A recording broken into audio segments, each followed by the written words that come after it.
Via libera della Giunta regionale alla sottoscrizione dell'accordo con le banche convenzionate finalizzato alla sospensione delle rate dei finanziamenti agevolati concessi alle imprese agricole interessate dagli eccezionali eventi meteorologici che hanno colpito le zone a cavallo della provincia di Udine e Gorizia il 16 e 17 novembre 2025. Il provvedimento dà attuazione all'ordinanza del Dipartimento Nazionale della Protezione Civile che ha riconosciuto tali eventi come causa di forza maggiore, consentendo ai titolari di mutui legati alle attività agricole svolte nei terreni colpiti di richiedere la sospensione delle rate fino alla durata dello stato di emergenza.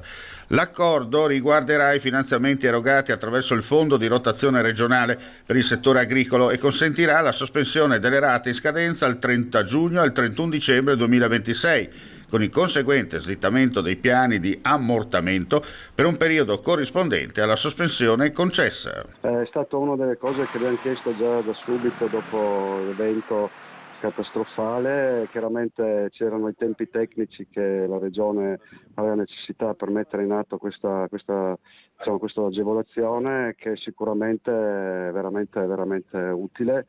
Ancora una volta la Regione, soprattutto l'assessorato all'agricoltura, risponde alle esigenze del comparto e dimostra grande vicinanza. E adesso chiaramente mancano gli ultimi dettagli, se si può dire così.